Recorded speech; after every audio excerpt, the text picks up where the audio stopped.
Mesdames, Messieurs, bonsoir, bien bonjour. C'est avec un réel plaisir que nous vous retrouvons sur cette antenne, sur la 98.7, dans l'émission Océan Politique, tous les dimanches à partir de 13h. Je rappelle à nos chers auditeurs que Océan Politique est une émission qui traite exclusivement les questions politiques. Aujourd'hui, nous avons le plaisir de recevoir notre doyen, un éminent journaliste, Mamadou Sy Albert. Bonjour, Monsieur Sy. Bonjour, Monsieur Diouf. Merci beaucoup pour l'invitation. Bonjour aussi à tout le groupe et à tous vos auditeurs. Je précise que notre invité est un habitué de l'émission et nous aurons toujours le plaisir de l'accueillir autant que possible. Monsieur Sy, merci d'avoir accepté notre invitation. Alors, commençons par l'affaire Barthélémy Diaz. L'Assemblée nationale lui a retiré le 6 novembre son mandat parlementaire à la demande du ministère de la Justice en raison d'une condamnation pour coup mortel prononcée en 2017, confirmée en appel en 2022 et validée par la Cour suprême en 2023. Alors, quelle analyse faites-vous sur cette affaire-là? Disons qu'il y a plusieurs niveaux peut-être d'analyse. C'est d'abord que Barthélémy n'est plus député. C'est politiquement quand même, c'est pas un bon signe pour le maire de Dakar. Il a sa place au niveau de l'Assemblée. C'est un acteur politique qui est connu, qui joue un grand rôle au niveau du Sénégal. Je crois que s'il perd ce poste de député, c'est regrettable pour lui, pour sa carrière politique. Maintenant, il y a la dimension juridique. C'est une décision de justice qui l'a rattrapé.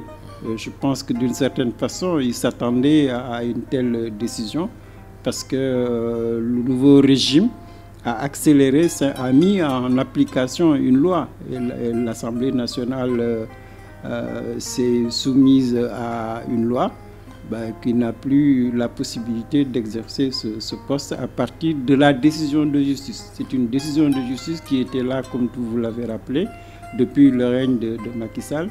La loi n'a pas été appliquée. Maintenant qu'il y a une nouvelle majorité politique, le ministre de la Justice a simplement appliqué la loi. Donc là, le côté de la justice, je pense que la loi, elle est comme ça, elle est dure, mais c'est la loi qui l'a rattrapée. Ok. Et il a fait un recours et le cour d'appel rejette le recours de Barthélémy contre sa révocation, comme également maire de Dakar. On est toujours dans la logique de la justice. Une fois que vous êtes condamné, que la condamnation est définitive, vous ne pouvez pas exercer ces fonctions-là, que ce soit la fonction de député ou la fonction de maire.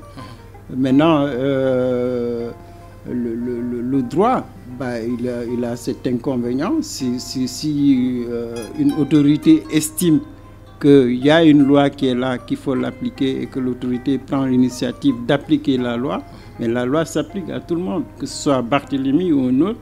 Si vous êtes rattrapé par la justice, vous êtes rattrapé par la justice. Elle s'exerce sur tout le monde. Elle n'est pas faite pour des personnes.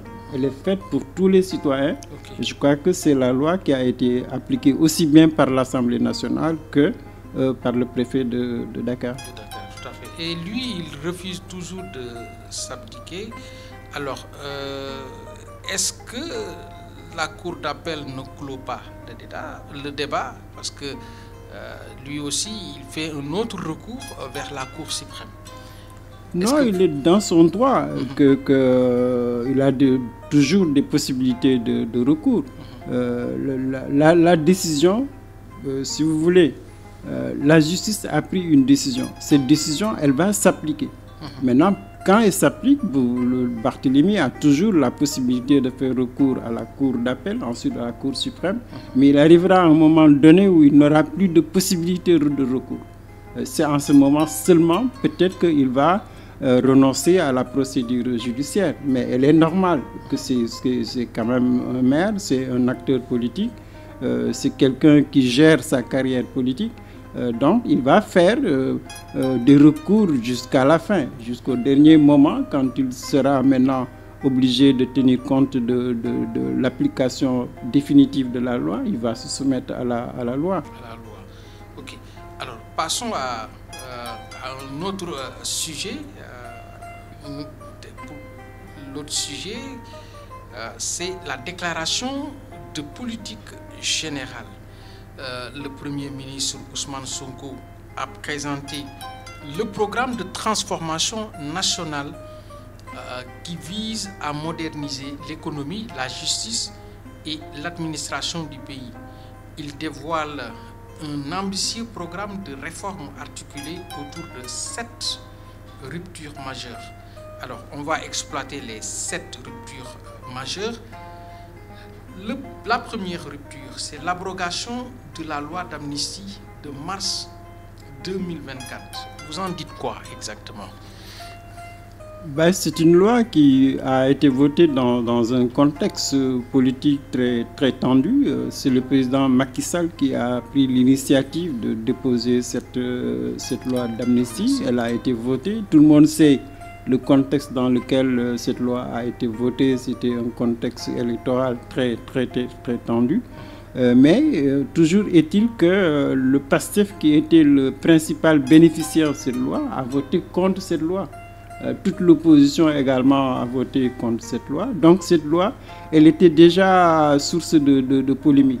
Si aujourd'hui Ousmane Sonko est Premier ministre, qu'il va à l'Assemblée, je crois que c'est à la demande d'abord du PASTEF qui a voté contre cette loi, qu'il n'exprime que le point de vue du PASTEF en abrogeant cette loi, mais il exprime aussi le ressenti de l'écrasante majorité des Sénégalais. Il y a une injustice qui a enveloppé le vote de cette loi.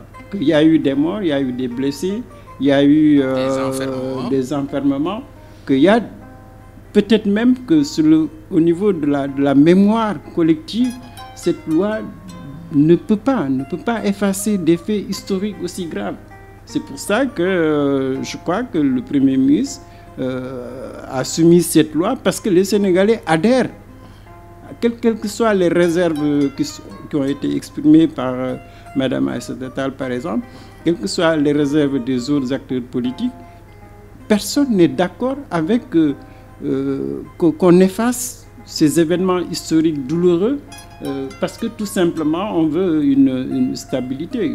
Je crois que les Sénégalais veulent savoir la vérité. Tout à fait. Qu'est-ce qui s'est passé? Pourquoi ça s'est passé? S'il y a des réparations, il faudra faire des réparations. S'il faudra faire une séance, ou en tout cas s'il faudra demander du pardon, mais c'est en rendant la justice qu'il est possible de pardonner. On ne peut pas pardonner dans l'injustice. Et je crois que c'est ça en tout cas qui motive l'idée du Premier ministre, que cette loi elle soit abrogée. Maintenant, c'est vrai qu'il faut être nuancé sur une question précise, c'est-à-dire que ce n'est pas toute la loi qui est rejetée. Il y a des parties qui vont être retirées de la loi pour dire que ces éléments-là vont faire l'objet de poursuites judiciaires. Quelles sont ces parties, selon vous? Par exemple, si vous voyez les Sénégalais qui sont morts, ils ont leur famille. Leur famille demande des enquêtes pour savoir dans quelles conditions ils sont morts.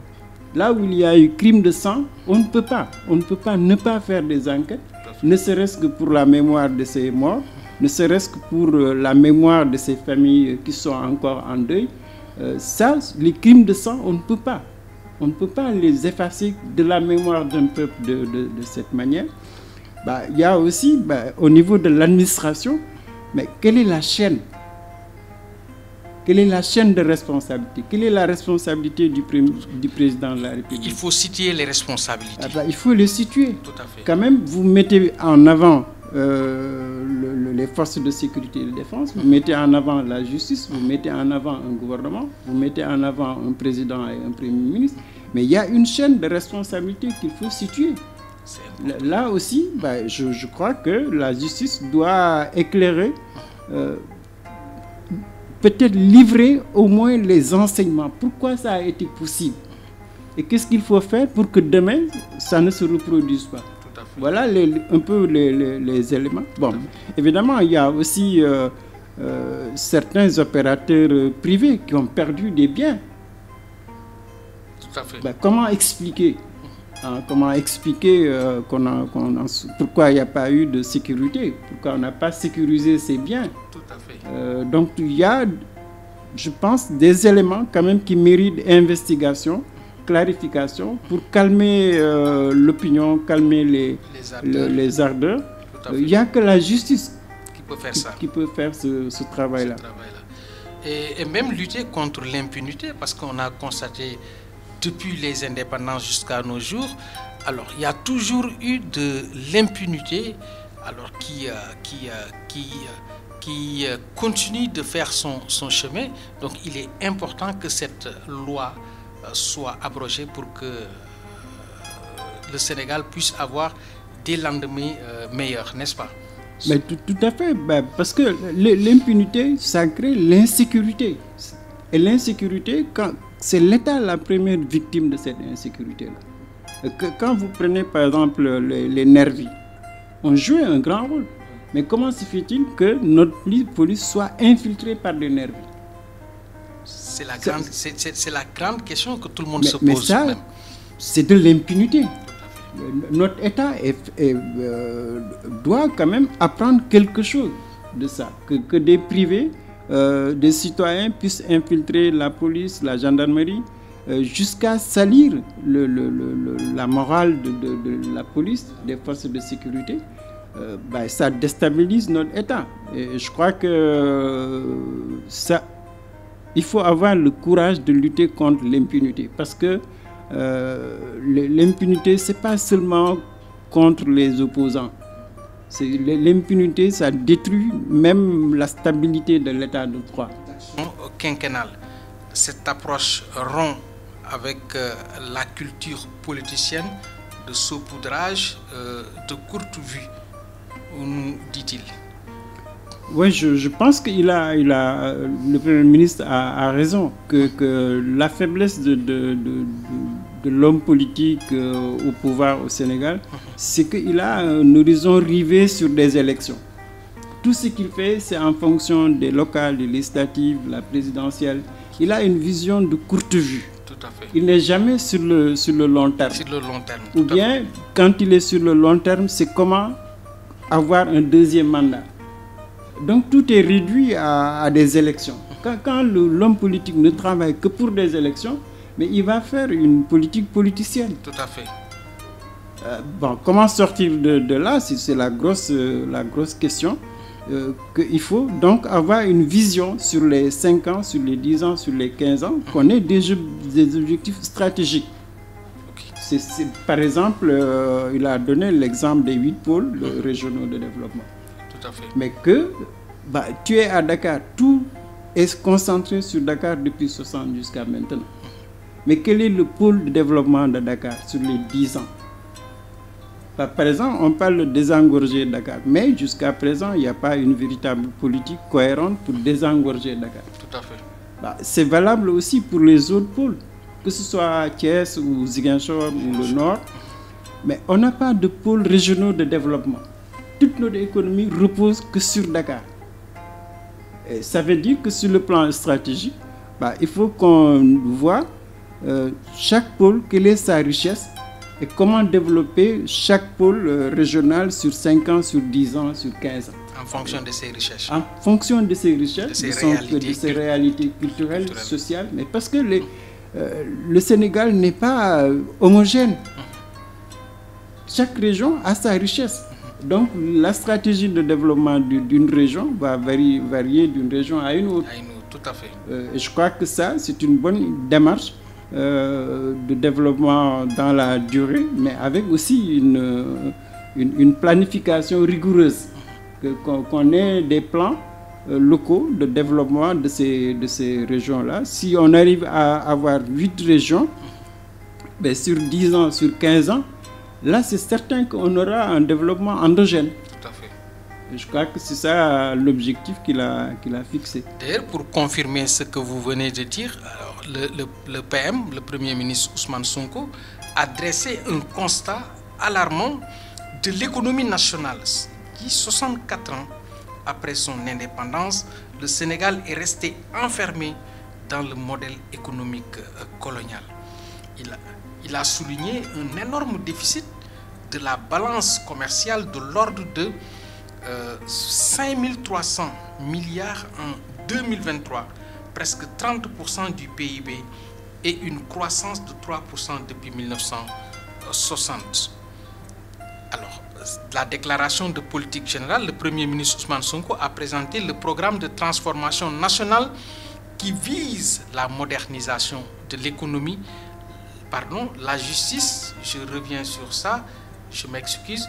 Alors, qu'en dites-vous? Ça dit que, pour confirmer ce que vous venez de dire, il a dressé un constat alarmant de l'économie. 64 ans après son indépendance, le Sénégal est resté enfermé sur le modèle économique colonial.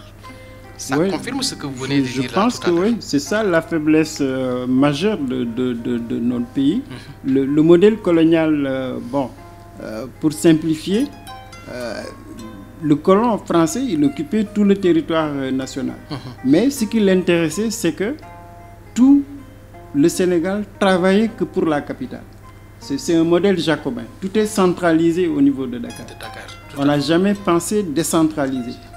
Que ce soit l'arachide, que ce soit le coton, que ce soit le mil, tout ce qu'on produisait, c'est pour l'extérieur. Ce qui fait que nous, on est dans une économie dépendante. Tout à fait. Comme il l'a dit, le déficit de la balance commerciale ne fait que s'aggraver parce que tu ne fais qu'importer. Tout à fait. Ce qui fait que ce modèle colonial-là nous a bloqués, c'est le frein au développement de notre pays. Alors que si on regarde de près, ce n'est pas la richesse qui manque au Sénégal. Ce n'est pas les matières premières, ce n'est pas l'eau, ce n'est pas le sol, ce n'est pas la nature. Ce qui nous manque, c'est la capacité de transformer notre potentiel économique. La volonté politique. La volonté politique. Donc, il a raison qu'il faut inverser le modèle de développement. Tout à fait. On ne peut plus dépendre de l'extérieur. Il faut que nous-mêmes, que nous soyons capables de créer notre propre richesse à partir de notre richesse, de nos capacités de transformation, qu'on puisse exporter. C'est ça qui peut rétablir une balance commerciale dans le sens de l'autosuffisance. Il faut arriver à l'autosuffisance alimentaire, arriver à transformer notre industrie, transformer même notre système éducatif. Je crois que c'est ça en tout cas l'enjeu de cette stratégie. Il faut rompre avec le modèle colonial. Tout à fait. Alors, et le quatrième point, dans le domaine culturel, alors, il y a déjà la rémunération de la copie privée et le rachat de la bibliothèque de Senghor. Mais est-ce que c'est suffisant? Non, je ne crois pas que ça soit suffisant.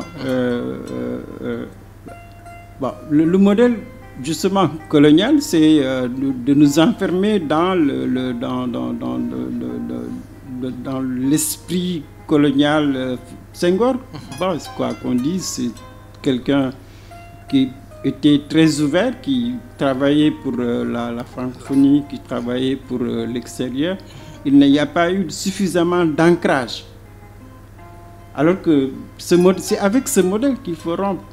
Autant vous pouvez valoriser la francophonie, mais autant il faut valoriser nos valeurs à nous, nos valeurs culturelles africaines. Très riches d'ailleurs.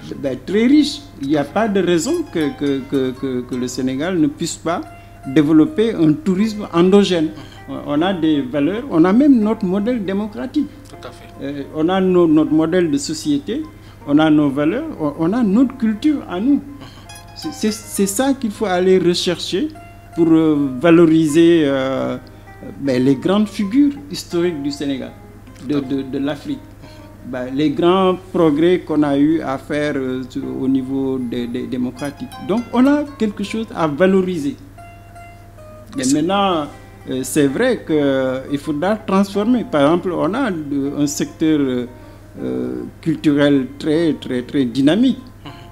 Nos artistes ils ont du génie dans tous les domaines. Quand vous prenez l'artisanat simplement, vous voyez le potentiel qu'il y a au niveau de cette jeunesse. Mais c'est que cette jeunesse-là n'est pas accompagnée dans la transformation. Tout à fait. Que ce soit, prends juste le secteur de l'habillement, par exemple. Ils sont du génie extraordinaire. Tout à fait. Mais on n'a pas développé vraiment l'artisanat endogène. Et je crois que ça, c'est un facteur quand même qui peut participer grandement au développement du Sénégal. Et c'est important.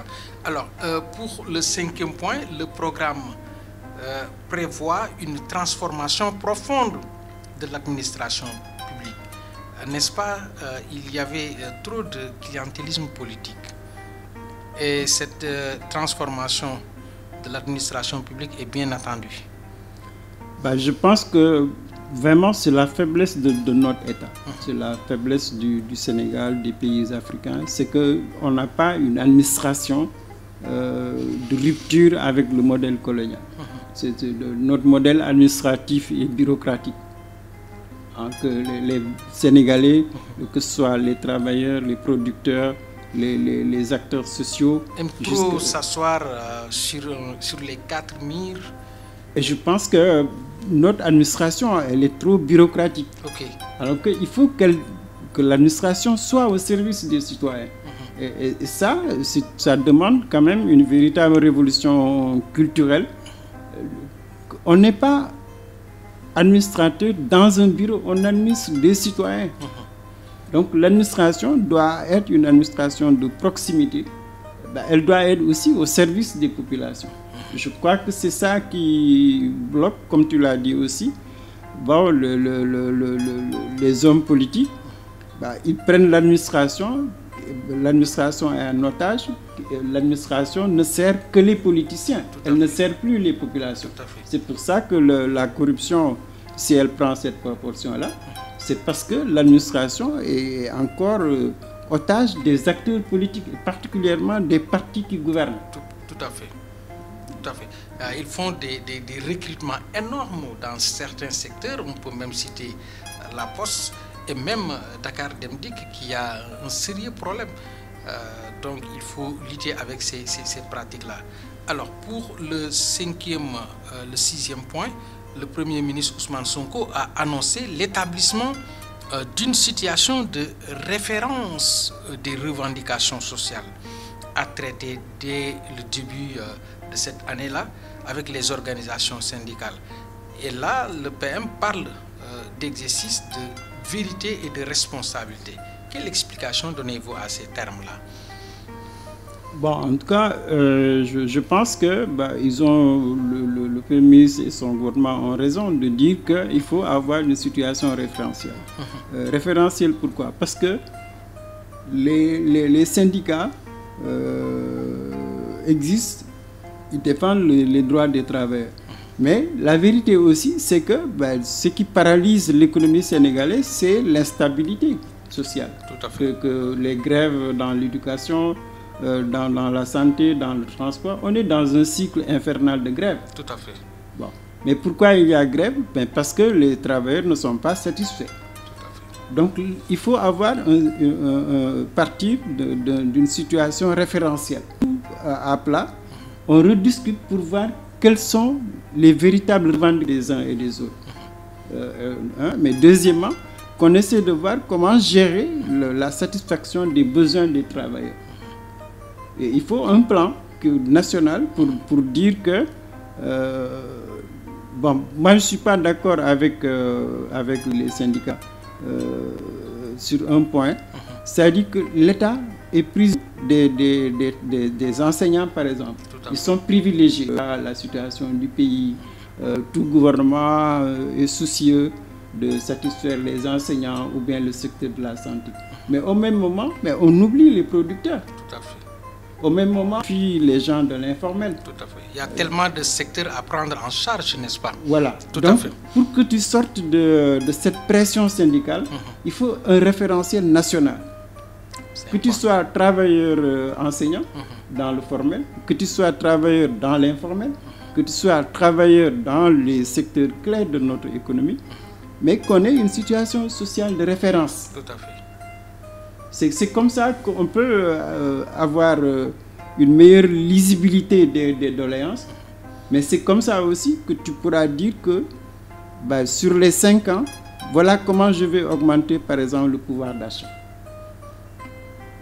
Le pouvoir d'achat, tu peux pas, c'est pas seulement l'enseignant qui a besoin d'un pouvoir d'achat à protéger. Tout à fait. Mais tout le monde, que ce soit le journaliste, que ce soit les autres acteurs sociaux, ils ont besoin Tout à fait. de savoir que sur les 5 ans, voilà ce que je peux attendre en matière de pouvoir d'achat. Même par exemple, par rapport au prix des denrées de première nécessité, il faut que tu sois capable de dire à tous les acteurs, voilà le problème qui se pose au niveau des prix. Et comment on fait pour que les prix n'augmentent pas plus vite que le pouvoir d'achat. Je crois que c'est une bonne approche inclusive pour avoir vraiment une stabilité sociale durable. Okay. Et là, vraiment, le Premier ministre parle d'exercice de vérité et de responsabilité. Alors, abordons le 7e point de sa déclaration de politique générale. Le gouvernement s'engage à faire reculer le centralisme au profit de la gestion de proximité, avec des réformes profondes en matière de décentralisation, de fiscalité et de gestion budgétaire. N'est-ce pas un engagement fort de sa part? Tous les régimes n'ont pas parvenu à réussir la vraie décentralisation. Oui, je pense que c'est un pari très, très difficile à réaliser, parce que c'est là vraiment la faiblesse. On n'a pas vraiment d'autorité, hein. Il faut le dire. À chaque grosse crise sociale, l'État est obligé de reculer, de se plier, au point que ça devient de la démagogie. L'État s'engage, mais il ne respecte jamais ses engagements. Tout à fait. Donc ce devoir de vérité-là, il faut qu'ils aient le courage de mieux gérer les dépenses publiques. Ça, c'est une grosse difficulté pour nos États, que tu puisses dire, voilà les dépenses, voilà comment je vais gérer les dépenses publiques sans des critères partisans ou politiciens. Ça, c'est difficile. L'autre difficulté, c'est, comme tu l'as dit, la décentralisation. C'est comment être au service des collectivités territoriales. Aujourd'hui, pourquoi la décentralisation a échoué? Il y a plusieurs facteurs, mais c'est que même la décentralisation, elle est captée par les élus locaux qui sont des politiciens. Tout à fait. Donc la décentralisation, elle n'est pas effective en réalité. Est-ce qu'on doit se départir de ces pratiques politiciennes-là pour pouvoir réussir véritablement la décentralisation? En tout cas, ce qu'on peut constater, c'est que les acteurs politiques ne jouent pas le véritable jeu. Il y a un détournement du collectif au profit des hommes politiques. Tout à fait. Maintenant, à mon avis, il faut avoir une vision décentralisée beaucoup plus claire. Par exemple, dans le schéma qu'on a au Sénégal, on n'associe pas les associations à la gestion. Par exemple, tu as des jeunes qui dans tous les territoires, tu as des organisations de jeunes, des organisations de femmes. Vous voulez parler des associations sportives et culturelles? Sportives et culturelles. Okay. Par exemple, vous ne pouvez pas dire que vous décentralisez la politique économique alors que les femmes, qui sont le poumon de l'économie territoriale, ne participent pas à la gouvernance économique. Tout à fait. Mais pour que les femmes et les jeunes participent, il faudrait bien que les communes qui sont contrôlées par les maires, qui sont des politiciens, acceptent une véritable démocratie participative. Je pense que c'est la démocratie participative qui trébuche. Tant que ça reste entre les partis politiques, les élus locaux, les populations seront toujours desservies. Et on va par exemple, j'ai bien aimé l'esprit du pôle régional de développement. Le pôle régional de développement, ça devrait bousculer davantage les structures territoriales. Qu'on implique les populations dans la gestion de ces pôles-là. Il y aura une proximité notoire entre les politiques publiques et la population, n'est-ce pas, vous voulez dire? Je pense que les politiques publiques qui passeront par les pôles régionaux doivent nécessairement donner de la place à ces acteurs à la base, que ce soit les jeunes, que ce soit les femmes, parce que un pôle de développement, s'il s'appuie sur le capital humain, c'est les jeunes et les femmes. Donc il faut les former pour que les entreprises que vous allez installer dans les pôles régionaux, mais qu'il y ait des entreprises gérées par des jeunes, d'autres gérées par les femmes.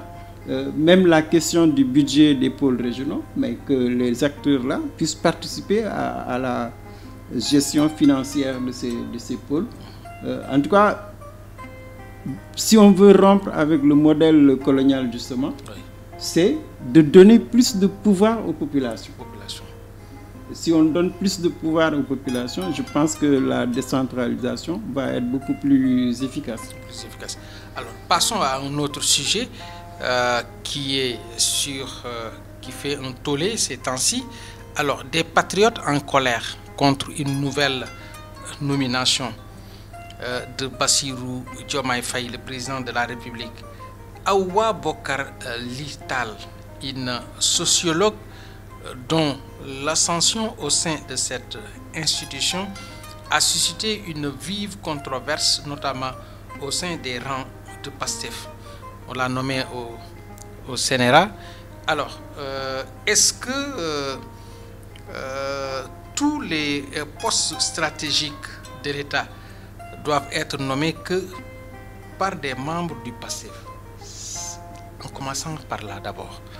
Non, disons pas que par des membres du PASTEF, parce que les postes administratifs, c'est des postes à compétences. Ce n'est pas des postes politiques, c'est des postes à compétences techniques et professionnelles. Tout à fait. Donc, on ne peut pas dire a priori que c'est le PASTEF. Mais par contre,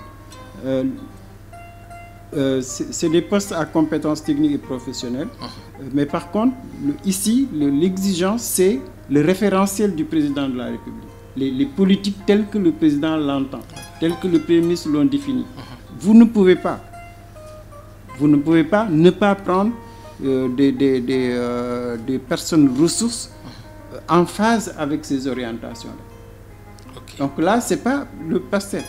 C'est plutôt les cadres sénégalais. Que la priorité, c'est la compétence professionnelle et technique, mais l'adhésion aussi aux options de l'État, du chef de l'État, de son gouvernement. Donc là, bon, c'est ça d'abord la question de fond. Maintenant, les militants de PASTEF, pourquoi ils ont un rôle particulier à jouer? C'est parce que c'est leur président. Et ils se sont battus? Ils se sont battus pour ce projet-là. Pour ce projet-là. Donc, préférence pour préférence, ou compétence pour compétence. S'ils sont compétents, ils sont la priorité de l'administration publique. Je veux dire les postes stratégiques. Entendons-nous bien sur les postes stratégiques. C'est-à-dire que les postes stratégiques, c'est la mise en œuvre des politiques du président de la République. Et ça, c'est important.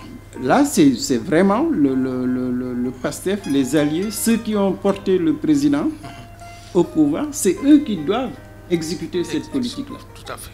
Bon, maintenant, ça ne veut pas dire que ceux qui sont déjà agents de l'État, ils n'ont plus droit à leur fonction. C'est ça. C'est pourquoi je vous posais cette question-là, pour éviter au moins la stigmatisation, parce que nous sommes tous des Sénégalais.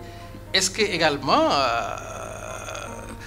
d'autres Sénégalais compétents, même s'ils n'ont jamais eu porter le projet ne doivent pas être nommés sur ces postes-là. C'est ça ma question également. Là, je pense que pour mieux poser le problème, c'est-à-dire que ceux qui ont géré pendant 12 ans, qui ont occupé des fonctions stratégiques, c'est-à-dire ministre, directeur généraux, directeur technique, les politiques nationales, mais tous les cadres qui ont servi l'ancien régime, d'un point de vue de l'élégance républicaine, ils devraient se retirer.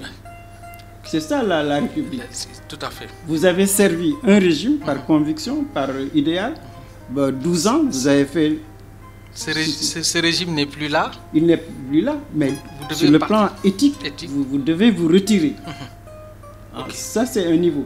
Mais le deuxième niveau, c'est après les gens du PASTEF qui occupent les postures stratégiques, ça c'est pour la sécurité de l'exécution des politiques du président. Tout à fait. Mais à côté de cette proportion de militants du PASTEF, c'est une proportion quand même minimum. Maintenant, il y a la masse des agents de l'État. Là, c'est tous les Sénégalais. Tout à fait.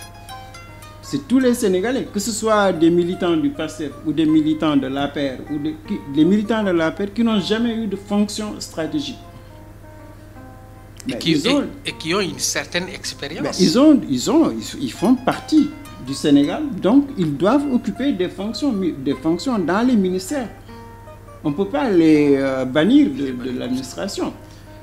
Je crois que ce qui fausse le débat, c'est les anciens dignitaires du régime qui veulent coûte que coûte préserver leurs privilèges. Je pense que c'est là le débat. Vous ne pouvez pas servir 12 ans un régime et vouloir continuer à avoir les privilèges. Bon, c'est comme par exemple les cas particuliers. Les gens qui ont lutté farouchement contre le PASTEF, mais ils ne peuvent pas occuper des fonctions importantes dans ce régime. C'est eux-mêmes qui devraient refuser d'occuper ces postes. Et je crois que pour moi, il manque encore, on a un déficit de culture démocratique qui montre que beaucoup de cadres sénégalais, ce qui les intéresse, c'est le privilège du poste. Mais normalement, je crois que si on a servi un régime quand même pendant 12 ans, loyalement, qu'il y a un nouveau régime, vaut mieux se retirer par élégance. Maintenant, quand le pouvoir a besoin de toi, mais là c'est autre chose. Tout à fait. Le nouveau pouvoir peut faire appel à des anciens du régime, suivant je prends le cas d'Amadouba. Amadouba ou Macky Sall, je prendrais même le cas de Macky Sall. C'est un ancien président de la République. Oui. Tu l'as battu. Mais Macky Sall, il a une compétence sur le plan africain, sur le plan international. Tout à fait. Rien n'empêche le président Diomaye de dire à Macky Sall, de discuter avec lui sur certains mais même dans les règles traditionnelles républicaines, le nouveau président, il doit travailler avec l'ancien président. Tout à fait. Et c'est tout à fait logique, ça. Mais c'est ça la République. Oui, et c'est tout à fait logique. La République, c'est que Macky Sall devrait être un des conseillers de Diomaye.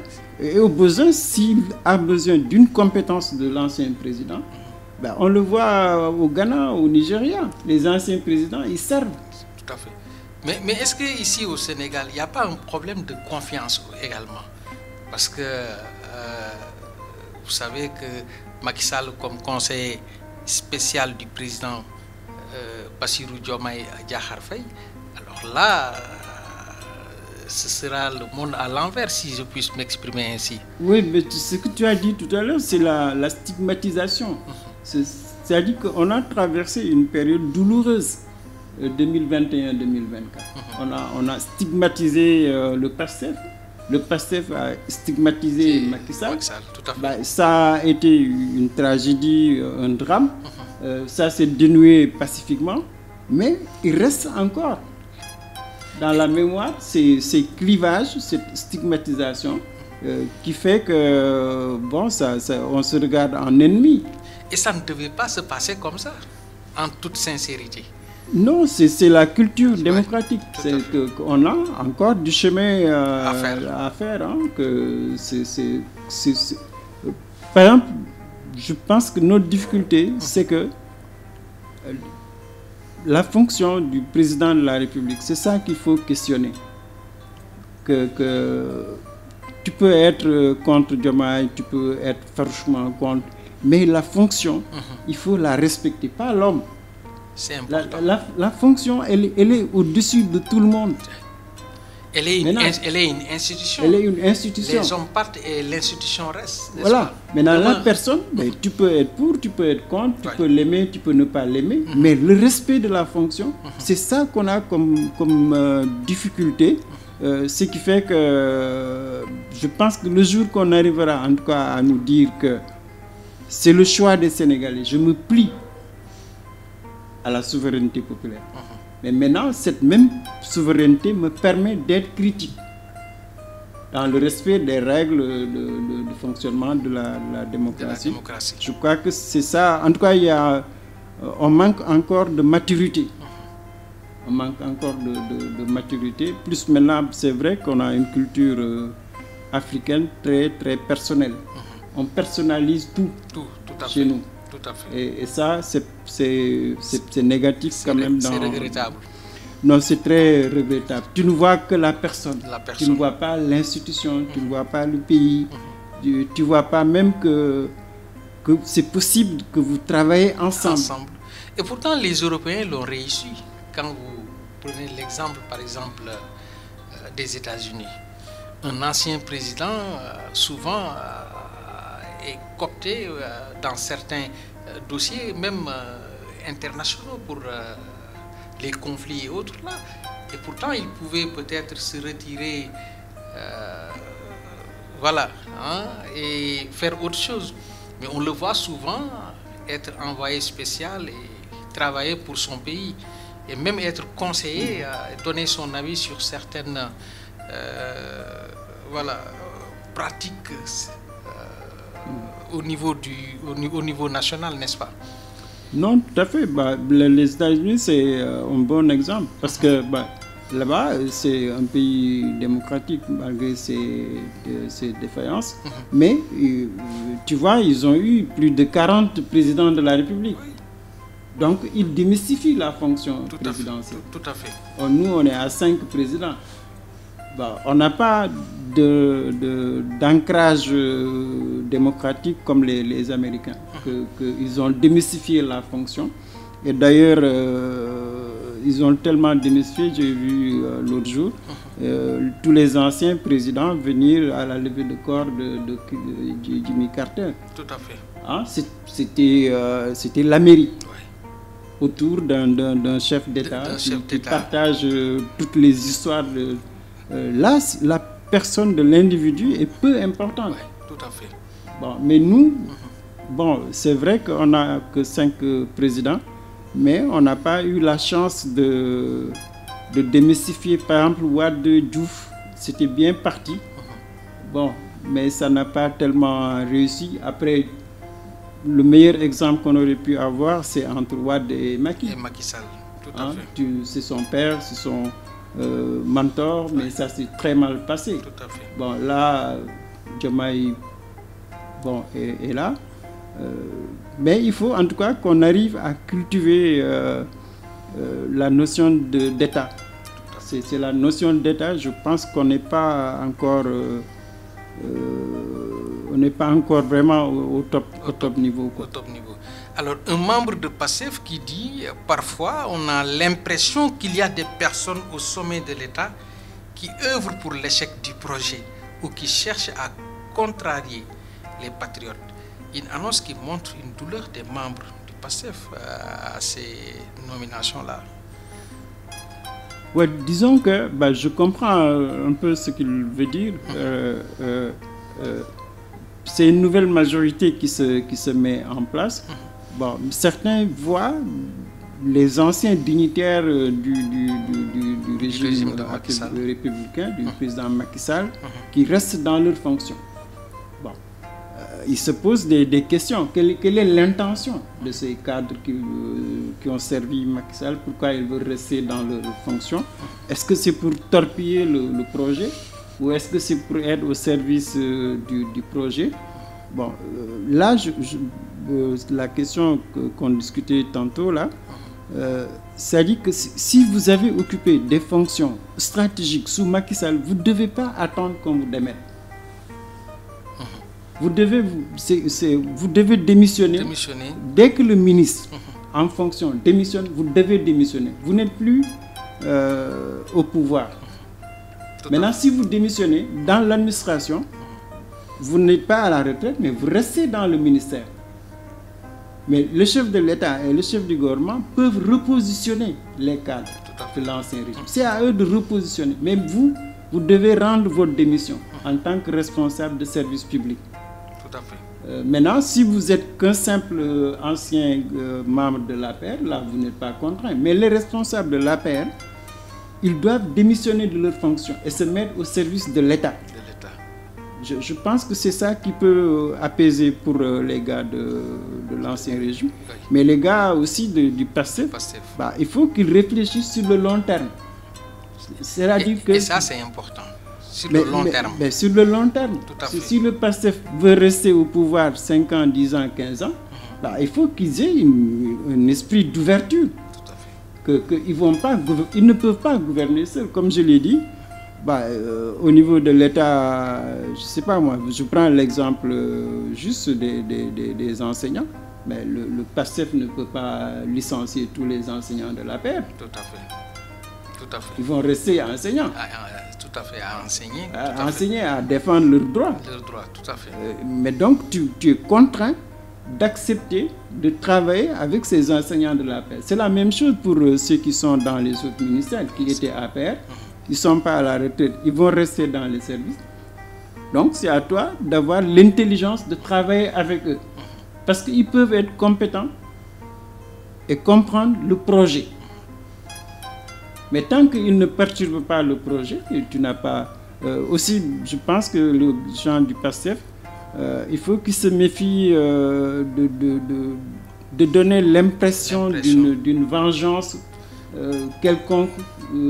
L'administration, c'est pas ça. On ne se venge pas par l'administration. Ce serait une grosse erreur de croire que j'ai l'État, j'utilise l'administration contre mes adversaires politiques. C'est pas du tout l'esprit de la République. Okay. Et un autre fait, une autorité même du PASTEF, Fadilou Keïta, alors qui n'est pas n'importe qui dans PASTEF. Alors dans un poste, il dit au-delà de nos erreurs, ce qui s'est passé hier, c'est la nomination, je veux dire, me semble extrêmement grave pour la validité du projet. Ne peut pas se résumer à la seule personne d'Ousmane Sonko. Ces déclarations-là, peut-on parler de crise au PASTEF maintenant? Si un leader comme ça, comme Fadilou Keïta, fait un poste, donc ça fait penser à quoi? Est-ce que peut-on parler de crise au PASTEF? Non, pour le moment, je ne pense pas qu'on puisse parler de crise parce que, bon, Fadilou Keïta, c'est quand même un proche de Sonko. Il sait l'autorité de Sonko au niveau du PASTEF est indiscutable. Que lui-même, il se soumet à l'autorité de Sonko, que ce soit la présidentielle, les législatives, au niveau institutionnel, c'est incontestable. Tous, ils acceptent l'autorité de Sonko, ils ne la contestent pas. Maintenant, il y a une décision qui suscite polémique.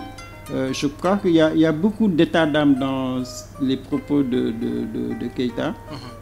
Beaucoup d'émotions, beaucoup de sentiments. Tout à fait. Là, ce n'est pas bon signe, par contre, pour un responsable politique. C'est quand même un DG, c'est un proche de Ousmane Sonko, un des fondateurs du PASTEF. Il était même son directeur de campagne aux législatives. Donc, ce n'est pas à lui d'exprimer des émotions. Une personnalité politique, tu dois être beaucoup plus réservé. En tout cas, ne pas montrer des émotions, des sentiments. Si vite que ça même. Voilà, alors que tu as la possibilité de parler en interne, d'exprimer franchement peut-être ce que tu ressens. Et l'émotion fait que, bon, il y a dérapage. On peut croire qu'il remet en cause l'autorité, alors que ce n'est pas le cas. On peut croire qu'il ne croit plus au projet, ou bien qu'il ne comprend même pas la politique du président Diomaye. Je pense que lui, en tant que DG justement, il devrait comprendre quelle est la délicatesse de la posture du président de la République. Le président de la République ne peut pas exclure tout ce qui est APR. Il ne peut pas. Ce qu'il peut, c'est de dire que je ne les mettrai plus à des postes stratégiques. Mais ceux qui sont fonctionnaires, il ne peut pas les licencier. Tout à fait. Et ce serait même absurde que Diomaye puisse penser à ça. Et je crois que y a quand même un malaise. Je pense qu'il y a un malaise, il y a des symptômes de malaise au niveau des cadres de l'APR, du PASTEF. Mais ça montre aussi que ils doivent apprendre à gérer les problèmes en interne. Ça c'est un gros risque pour le PASTEF. Ils ont eu tout le temps l'habitude de polémiquer dans les réseaux sociaux, de dire ce qu'ils pensent. Là, il faut qu'ils comprennent que ce n'est plus la même situation. Non. Parce qu'ils ne sont plus opposants, maintenant ils sont au pouvoir. Vous êtes au pouvoir, oui. Donc les mécanismes de fonctionnement ne sont plus les mêmes. La responsabilité de Falilou, par exemple, fait que dès qu'il parle à l'extérieur, on va dire ça ne va plus. Tout à fait. Alors, merci. Je rappelle à nos chers auditeurs que nous recevons M. Mamadou Sy Albert, journaliste et analyste politique. M. Sy, on va attaquer pratiquement les deux derniers points. Alors, le retrait des bases françaises en Afrique. Emmanuel Macron affirme que les Africains manquaient de reconnaissance envers la France. Et le départ des bases françaises d'Afrique aurait été négocié avec les pays concernés. Sonko précise que dans le cas du Sénégal, cette décision découle uniquement de la volonté du pays, sans aucune discussion préalable avec la France. N'est-ce pas une réponse du berger à la bergère? Oui, tout à fait. Je pense que le président Macron, il a vraiment mal géré sa communication. Il y a trop d'émotions, il y a trop de laisser-aller. Qu'un président de la République, quand même, qui est un partenaire de l'Afrique depuis des siècles et des siècles, tout à fait. Il y a une tonalité, il y a une forme qu'il faut respecter. Je crois que là, il y a défaillance dans le discours du président Macron. Maintenant, les questions de fond, c'est Ousmane Sonko qui les pose. Il n'y a pas de négociation possible sur la question aujourd'hui des bases militaires. Que ce soit au Mali, au Burkina, au Niger, en Côte d'Ivoire. Au Tchad, Côte d'Ivoire. C'est l'Afrique qui ne veut plus de ces bases militaires parce que symboliquement, c'est des signes du colonialisme. Et cette nouvelle génération africaine qui est au pouvoir, ou cette nouvelle génération de jeunes qui aspirent à l'autonomie, à la souveraineté, ils ne peuvent pas comprendre la justification d'une base militaire. C'est antinomique à la souveraineté. Je pense qu'il n'y a pas de négociation possible.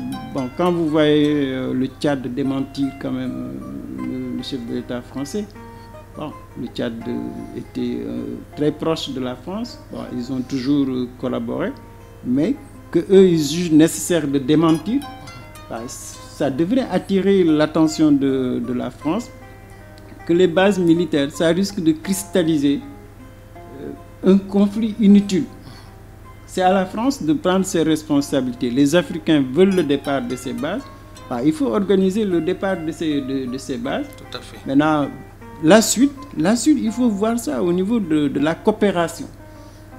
Comment envisager une coopération sur le plan militaire?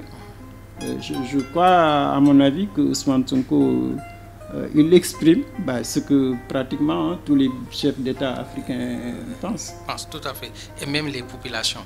Alors, Sonko déclare que la France n'a ni la capacité et la légitimité pour assurer à l'Afrique sa sécurité et sa souveraineté. Bien au contraire, elle a souvent contribué à déstabiliser certains pays africains comme la Libye, avec des conséquences désastreuses notées sur la stabilité et la sécurité du Sahel.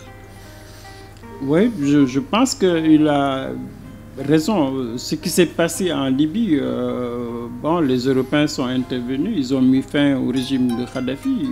Je crois que ce coup de force-là a entraîné toute la déstabilisation du Sahel. Là, la responsabilité française, elle est quand même actée. Mais c'est clair aussi que si vous regardez ce qui s'est passé au Mali, au Burkina, mais la France n'a pas les capacités d'assurer la sécurité. C'est évident. Tout à fait. Malgré les moyens humains, les moyens financiers qu'ils ont mis au Mali, l'échec est là. Donc, je pense que la France n'a pas les moyens pour assurer la sécurité encore moins la légitimité. C'est surtout la légitimité qui pose problème. Ils doivent, je crois, les Français, ils doivent prendre conscience que c'est aux Africains d'assurer leur propre sécurité. Maintenant, toi, en tant que partenaire stratégique, tu réfléchis comment je peux vous accompagner dans ça. C'est ça la relation normale. Et je crois que la France, en tout cas, a intérêt à revoir sa position par rapport à cette question des bases militaires. Et ça, c'est important. Alors, l'immatriculation des motos et l'exigence du permis de conduire fait un tollé sur l'espace public. Est-ce que les jeunes comprennent que ces deux pièces jouent un rôle crucial pour la sécurité des usagers et des conducteurs? Je pense qu'il y a une mauvaise politique de communication du gouvernement. Parce que le gouvernement a laissé entrer les motos, chacun jeune suivant ses possibilités à sa moto. Les gens font avec depuis des années. Le résultat, c'est que ils meurent plus que sur la route. Les accidents mortels provoqués par les motos sont plus nombreux que les accidents de la route régulière. Tout à fait. Donc ils sont en danger. Je pense que le gouvernement doit montrer d'abord le fait de conduire dans le contexte de Dakar, avec ces morts plus importants que la route. Tu dois les sensibiliser que toi tu es là pour arrêter cette mort-là. Je pense que le gouvernement manque de communication avec ces jeunes qui comprennent qu'ils sont dans l'insécurité. Tout à fait. Et en plus maintenant, ils créent une insécurité nationale. Tout le conflit qu'il y a entre ces chauffeurs de moto, tu ne peux pas être chauffeur de moto sans aucune formation, sans permis. Tout à fait. Je pense qu'il faut que le gouvernement communique mieux avec ces jeunes et maintenant qu'il y ait un plan de formation, qu'on puisse les former même si c'est 3 mois ou 6 mois, qu'au bout des 6 mois de formation, qu'on puisse être sûr que tu as une bonne formation. Mais au moins tu connais le code de la route. Ils ne respectent pas le code de la route, c'est ce qui est inquiétant, tout à fait. Non seulement tu n'es pas formé pour connaître le code, mais tu n'es pas formé pour circuler dans Dakar. Alors qu'il y a un code de la route, c'est vrai, mais il y a un code de circulation aussi. Donc c'est des gens, je pense qu'il faut un volet de formation. Maintenant, c'est vrai qu'il faut le dire aussi, les jeunes, ils font peur. Ils font peur à tout gouvernement parce que quand ils se mobilisent, les gens vont dire qu'il y aura de la casse, il y aura de ceci et cela. D'ailleurs, la casse a commencé dans certaines localités comme au sud. Voilà, et ça, je pense que le gouvernement doit gérer, que c'est très sensible. Bon, et heureusement, quand même, certains qui sont les livreurs, ils comprennent bien le message du gouvernement. Du gouvernement, tout à fait. Et là, c'est sur ça que le gouvernement devrait s'appuyer. Ceux qui sont livreurs, ils sont formés, ils ont les papiers en règle, ils acceptent de jouer le jeu, ben c'est eux qu'il faut montrer en exemple aux autres. Tout à fait. Et je crois que là, il y a un travail quand même de communication. Okay. Alors, le dernier point, le rapport provisoire de la Cour des comptes est envoyé au ministère des Finances et du Budget. Je ne sais pas si vous êtes au courant. Alors, il doit certifier les conclusions de l'Inspection générale des finances, IGF, sur la falsification des agrégats. N'est-ce pas un document très attendu par les Sénégalais, les bailleurs et partenaires, mais aussi les agences de notation, car doit dire effectivement les chiffres de la dette et du déficit ont été falsifiés par le régime de Macky Sall ou pas? Oui, je crois que, en tout cas, ce rapport de la Cour des comptes est très attendu parce que bon, il y a une grosse polémique entre le pouvoir en place et l'ancien régime du président Macky Sall. Il y a aussi les bailleurs de fonds qui vont prêter une oreille attentive à ce rapport. Et ce que je peux dire, c'est qu'en tout cas, la Cour a pris le temps de rassembler la documentation, de faire des investigations, de l'étudier.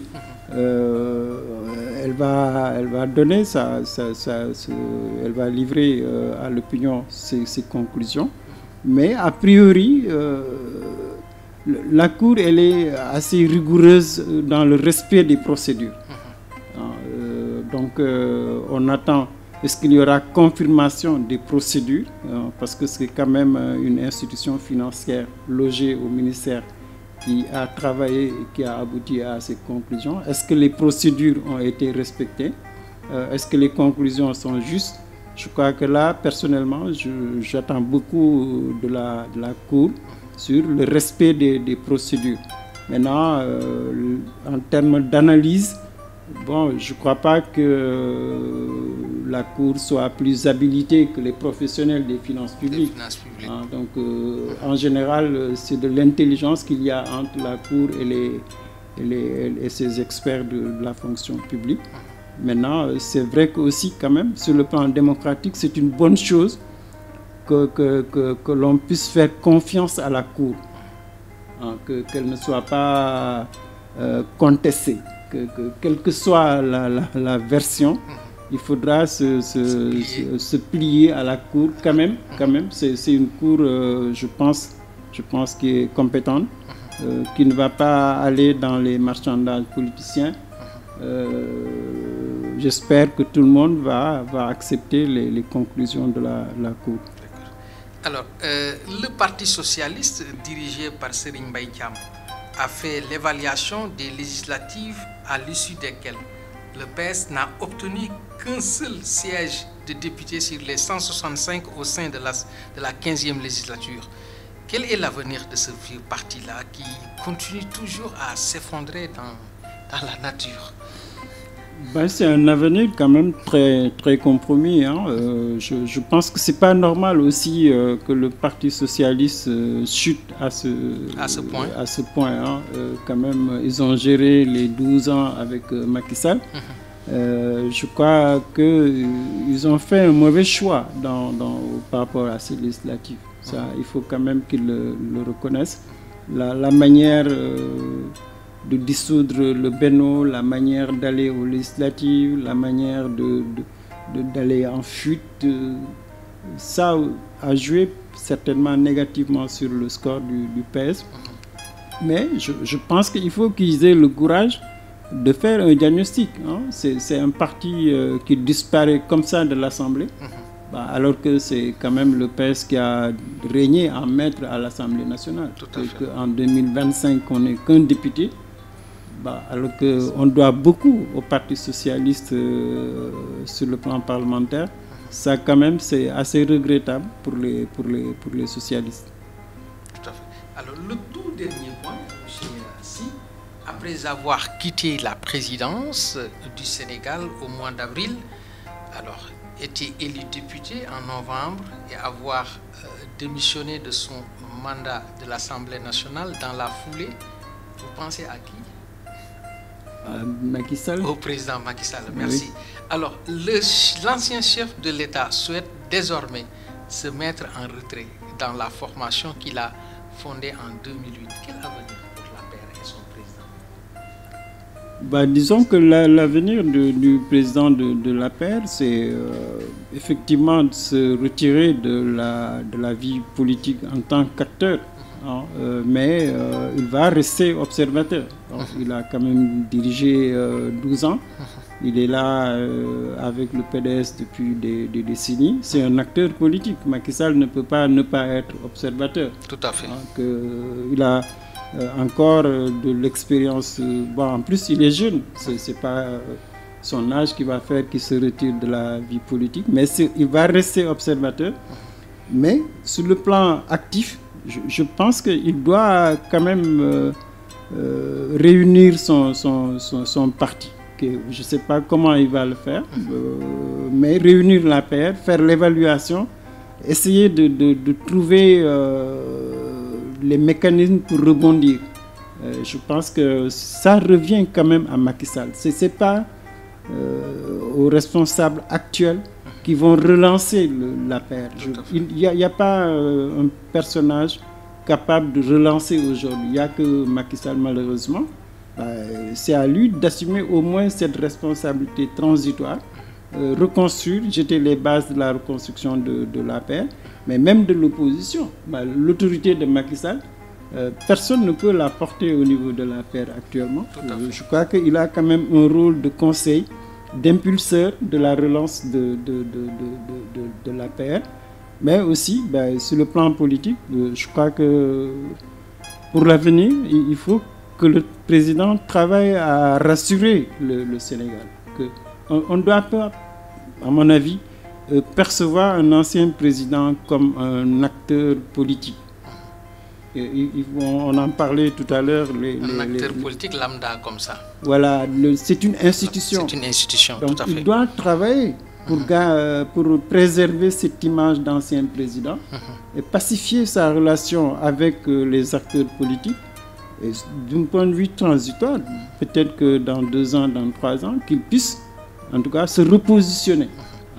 Je crois qu'il peut servir son pays, il peut servir l'Afrique, mais il faut... ça, John Mahama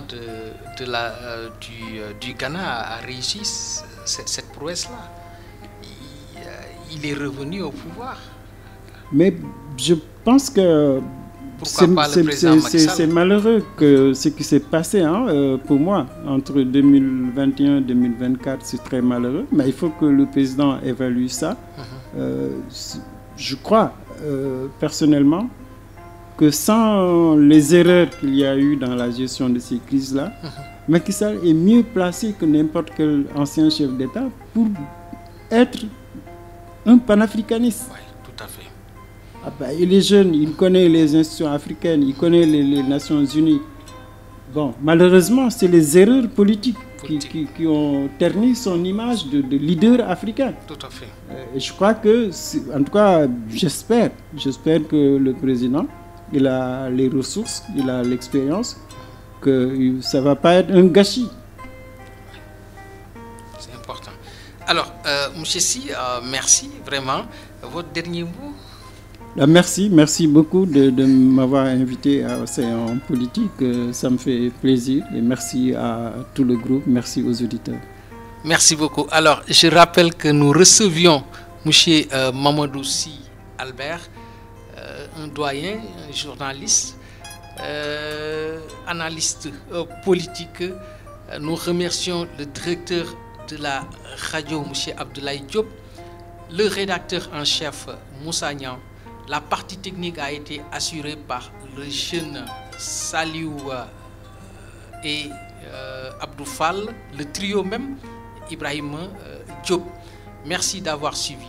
À dimanche prochain pour un autre invité.